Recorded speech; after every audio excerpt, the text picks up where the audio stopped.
Hello everybody and welcome back to the best reactions.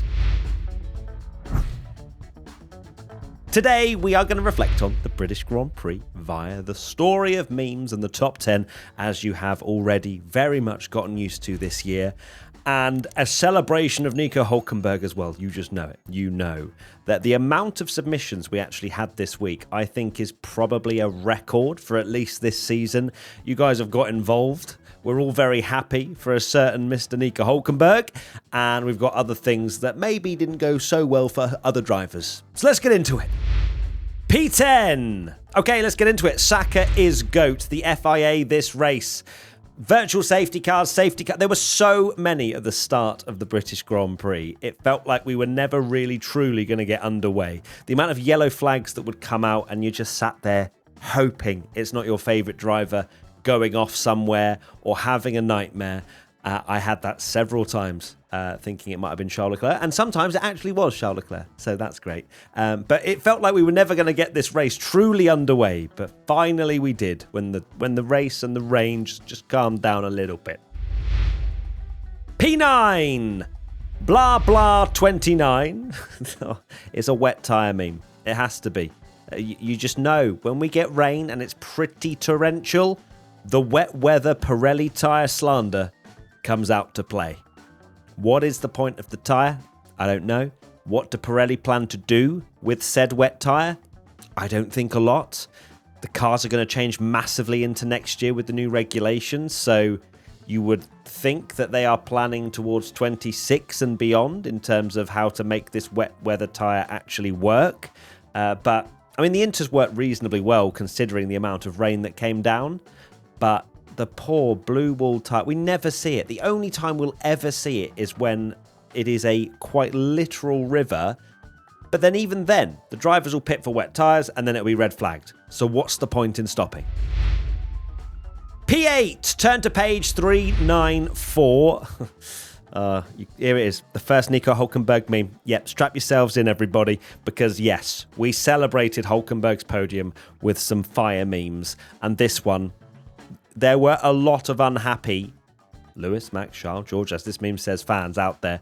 We needed some happiness, but we did not think that it would come in the form of a Hülkenberg podium. He started 19th. May I remind you, in what was the worst car on the grid. I don't know if it is the worst car still, but it's by no means a front-running car. And Hülkenberg produced the drive of his life. Right, first thing away from the top 10. And I couldn't quite believe I read this, actually, in the Instagram comment section. It is, in fact, David Coulthard saying, "We got a Hülkenberg podium before GTA 6.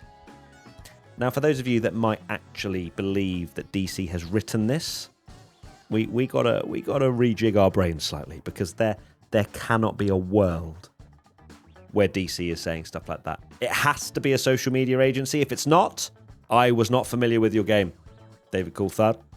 He's a pretty cool guy. Didn't think he was that integrated into meme culture, but from what I can see, that was not him." P7, Gwenny Poo 199. POV Max's plans for next season after putting the RB on pole and still finishing behind a Sauber. Mercedes was the spin. I saw some people being like, yeah, maybe he spun to activate his performance clause. I beg people stop talking about this performance clause, because if Max wants to leave, he will leave regardless, okay? It's not as if he is begging, praying for this performance clause to be activated so that he can leave, because he obviously wants to do the best he can. We don't see him not trying, do we? Qualifying was a sensational lap from him to stick it on pole. He's still trying to do the best he can. If he wanted to activate a performance clause, he wouldn't be pushing this hard, would he? So that is just so irrelevant. Like, Formula One contracts, I know they exist, but how many times have we seen them broken? So many. P6, F1 Friends 2023. I don't know why I'm smiling. It's a very good meme, okay? It's a very good meme. You've got to smile through the pain. Why? Every time I go to Silverstone, it feels like I watch a Charles Leclerc disaster, especially the last 2 years. I know that it's rained both times and things can get pretty messy, But how was it almost a carbon copy in the sense of just not even in the points? How's he not finishing in the points? Honourable mentions. Okay, here we go. So a lot of honourable mentions this time. As I said, the submissions were thick and fast. So we'll get through this thick and fast. Morgana Meggs. Easy point for Matt. Now, of course, if you missed the predictions, if you missed the main race pod, I did go for big flop Liam Lawson, and he was sadly involved in a three-way sort of kerfuffle, which was unlucky. It was a racing incident, but he came off worse, and the flop is starting to flop, everybody. So be careful. Your favourite driver might be under threat. Okay, the next one, LaDan underscore. This was actually a really good meme. I enjoyed this meme because I think a lot of us felt that way, right? We genuinely thought after the first few laps, this had been going on for a while, of course, with it being dragged out with the VSCs and the safety cars and the chaos. But it was only lap 15, and we had a lot more to come. At blessed Bobby underscore, Piastri slamming the brakes, making Verstappen spin to enable Max's performance exit clause. Oh, it's been brought up again. I think what I want to touch upon on this one is the people linking, and maybe people have a reason to believe that. Maybe they've seen some evidence that I haven't seen.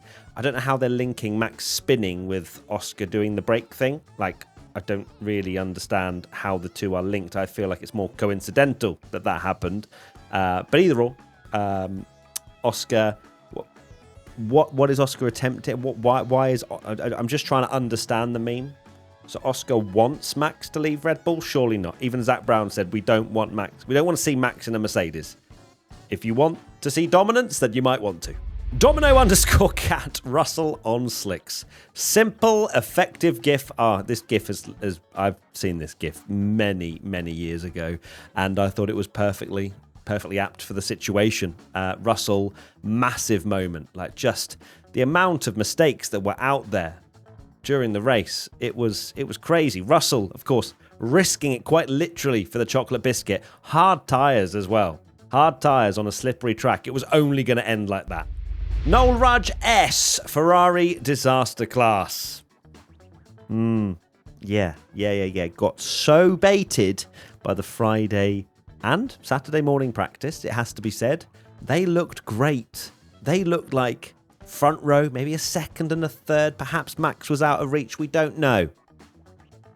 And we qualified 5th and 6th. And then, well, Hamilton had a pretty good race, I would say, in overall. Yes, he got beaten by Hülkenberg, but there were a lot worse racers out there, including Charles Leclerc's one.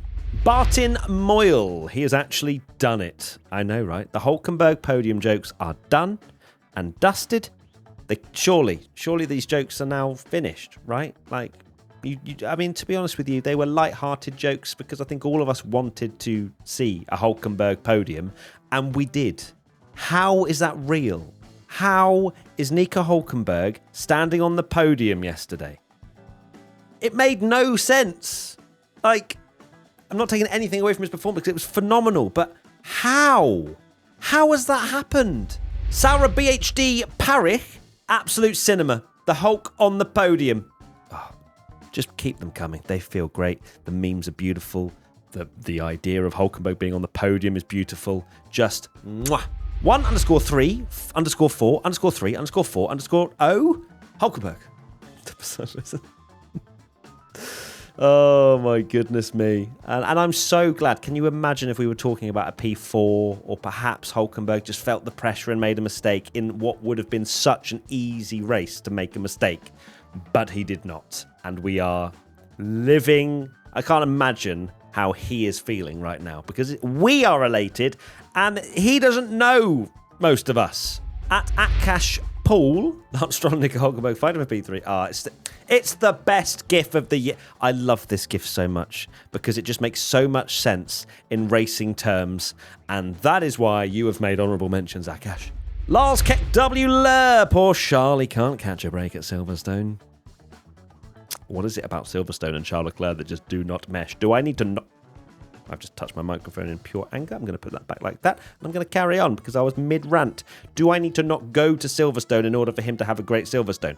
I don't think I'm going to be able to do that because I love going. It's literally my favourite weekend of the year, getting to do the P1 live show and stuff. But would I sacrifice it for a Charles Leclerc win, but I watch it from home? I'll have to come back to you on that one. At Oily85, Nico Hulkenberg finally taking an F1 podium, finding out it's made of Lego. Look, I've seen people saying this. I thought it was a cool-looking trophy, and it really did not matter. It could have been made of paper for all Nico Hulkenberg cared. He's ticking off the fact he's never been on the podium, and you could tell that he was just buzzing anyway, and he said that his daughter could play with the trophy, and he loves Lego. So why are people complaining? At Sel_Stone, Lance Stroll in P4. What is this place? I genuinely thought Stroll was on for the podium. I thought he was the one that was going to get it, and then it did not transpire that way, did it? He pit twice in about 10 laps at the start of the race, and then with his usual insightful post-race interviews where it looks like he never wants to be there, he basically just blamed it on tyre degradation. Whether that was his driving style, whether it's his car, that's up to you to decide. But Stroll was pretty annoyed considering he finished 7th.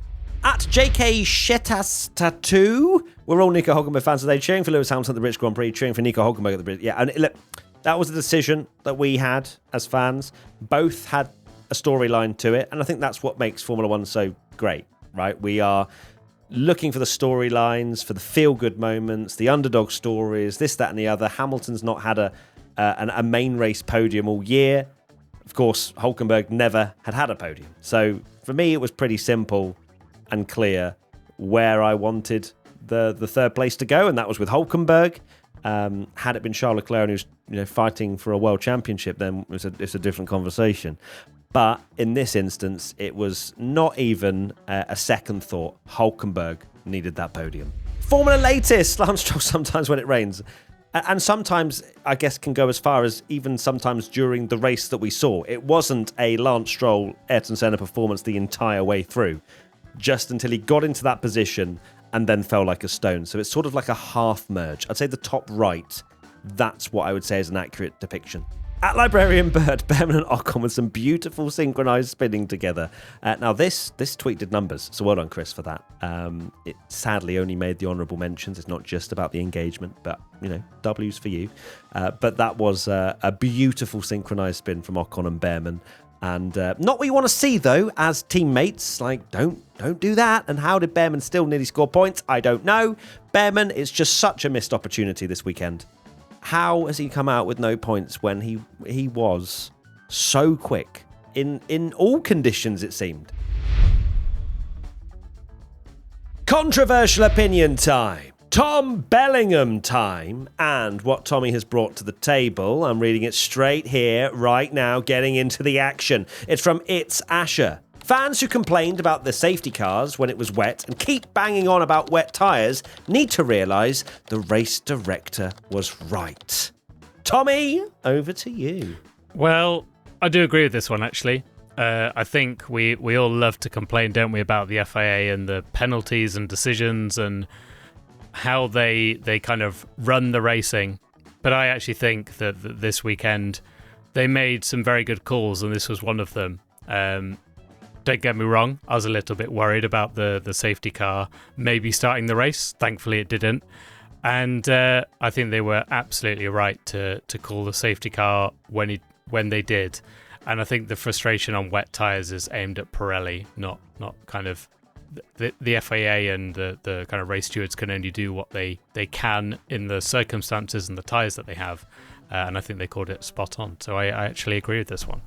There is a problem with the Pirelli tyre range. We know that. The wet tyres are useless, they're slow, and they're not even faster if there's a river on track. That's a problem that still exists. But I also agree with this controversial opinion, which is wild. Because the race director had to do what was in front of them. They had to make a decision, and that was to safety car it. I was surprised perhaps they didn't red flag at a point. But us being there, Tommy, we felt the rain, we experienced it, and my God, it was coming down. So the safety car decision was absolutely correct. They had to. I think even if they had functional wet tyres, the visibility would have been so bad that they would have safety carred it anyway. Rare FIA W. Well done, WIA. P5, Joe Formula 6P, the F1 race when P1 is live on Twitch. The F1 race where P1 isn't live. Yeah, I'm really sorry, okay? Myself and Tommy don't go to Formula 1 races all that often, and we obviously are going to go to our home one, the British Grand Prix. Wouldn't miss it for the world. But every time.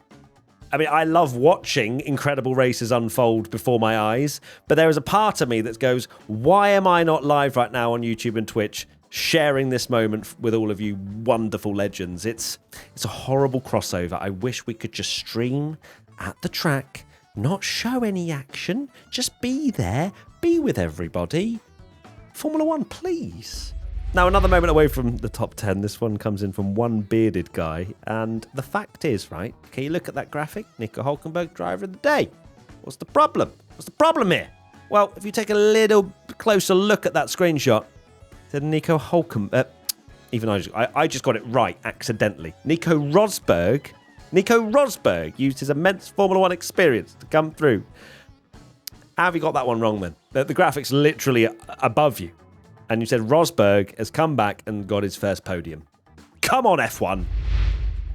P4 and just missing out on the podium, the Michael Gray. So obviously when you're at the track, it's difficult to hear the team radio because there's so much noise and everything else. But yes, I caught up on the fact that Charles Leclerc had a huge splash of water and Michael Gray made an amazing meme out of it. Must be the water. I've seen many memes about that, which is great. Really, really sort of underused meme, the must be the water. But this is a very good use of that meme template, and you just miss out on some silverware.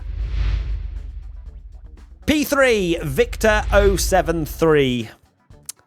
I don't know how you've generated this image. I don't know where it's come from, Victor, but I have to say, very good one.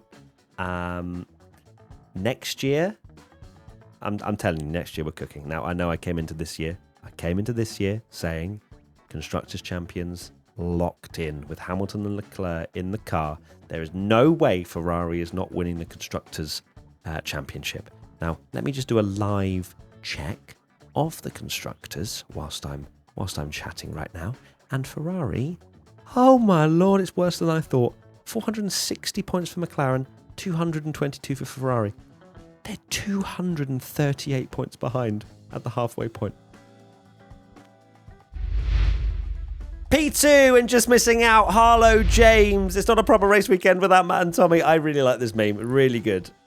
Remembering they're having the time of their lives at the track and then having such a disappointed face there, Harlow. You guys know when you make something a little bit more personalised, it's going to do well in the best reactions. And I wish we could have been live so bad, but I hope you guys understand, maybe. Now, the final story to mention before we get into P1, it's really cool, the fact that Sauber, didn't have any champagne, and then Mercedes and other teams came along and delivered some. It's just so sweet that Sauber don't have any champagne just sat there. They weren't expecting anywhere near that kind of result. So I love that sort of camaraderie in the paddock, and nice to see teams doing lovely things for others. And the winner of the best reactions for the British Grand Prix is Abe Prabhakar. Now, this is a wonderful meme, very wholesome. I enjoy it a lot because I feel like I am that person, right? I used to watch when Nico Hülkenberg was at Williams and the potential that he was showing so early in his career, the moments that fell away for him versus Hamilton, for example, at Brazil.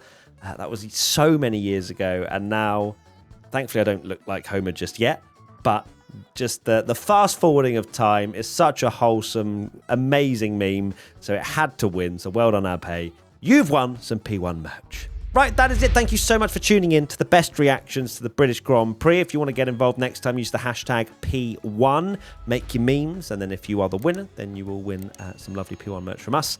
And that is it. We've got a couple of weeks now. No Formula One for 2 more weekends after this. And then we go to the Belgian Grand Prix, I think. Let me just triple check. Yeah, it's the Belgian Grand Prix. I got it right. I should have backed myself. So yeah, we'll see you very soon. Lots of love. Take care. Bye.